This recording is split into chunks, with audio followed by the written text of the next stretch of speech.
hello shaver everyone र हजुरहरू सम्पूर्णलाई मेरो भ्लगमा स्वागत छ र सबैभन्दा पहिला चाहिँ हजुरहरू कहाँबाट हेर्नु हुँदैछ मेरो यो भिडियोमा कमेन्ट गर्नु होला है ताकि मलाई पनि याद हुन्छ मेरो भ्युवर्सहरू मेरो भिडियो चाहिँ कहाँबाट हेर्नु हुँदो रहेछ भनेर है र आजको बिहानीको भ्लग हो यो चाहिँ है र म चाहिँ बिहान उठेर चाहिँ यताउता सनाकसिनी गरेर चाहिँ एकैचोटि सब्जी लिनु गएँ बारी है बस्तीमा बस्नुको फाइदा चाहिँ यही छ फ्रेस हामी सब्जी खान पाउँछौँ है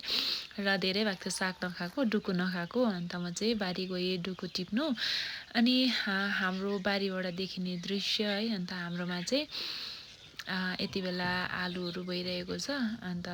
मैले रोपेको लसुन है यत्रो भइरहेको छ हिजो अस्ति मात्र गोडेर गएको हो भने फेरि झारहरू पलाइहालेछ अब गोड्ने बेला भइरहेको छ है र मेरो सानो बारी मैले सागसब्जीहरू अलिअलि छरेको छु हजुरहरूलाई देखाइरहेको छु पालक साग मेथी साग धनियाँहरू अलिकति सानो बारीमा लगाएको छु अनि म चाहिँ यहाँनिर धनियाँ उखाल्दैछु यति बेला चाहिँ भने म घर जाँदैछु धनियाँ सब्जी लगेर चाहिँ अनि अब गएर चाहिँ पकाउनु पर्ने हुन्छ अनि म चाहिँ घर पुगिसकेको छु सब्जी अब सागहरू खानु चाहिँ एकदम आँखा तेज हुन्छ राम्रो हुन्छ क्या हरियो परियो खानुपर्छ भन्दा पनि मनिकाले त खालि मासु मात्रै खान्छ भन्छ होला कि तर होइन म मासु मात्रै होइन साग सब्जीहरू पनि खान्छु साथीहरू र अब चाहिँ म चाहिँ एकदम अब नखाने क्या अलिक दिन चाहिँ मासु एकदम सब्जीहरू मात्रै खाने धेरैले कमेन्ट गर्नुभयो नि त मासुहरू ज्यादा नखानु भनेर सो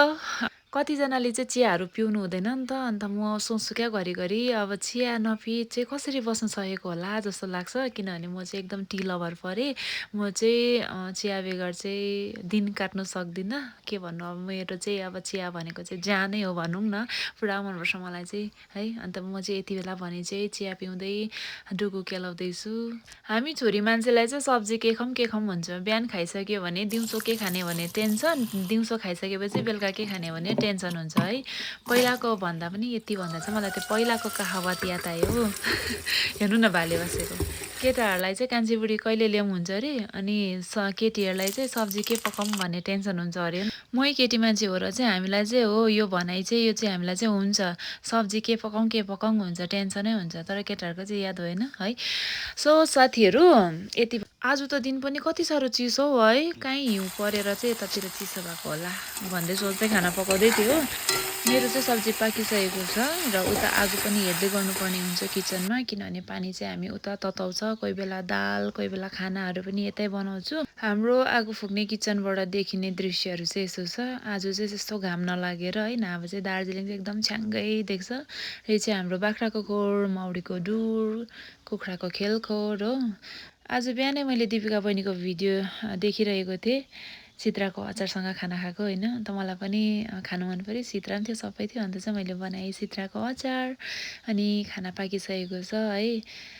डुकु त्यहाँबाट इस्कुस त्यहाँबाट मुसुरीको दाल है अनि मैले बाबालाई पनि दिएँ अनि हामी तिनैजना सानो परिवार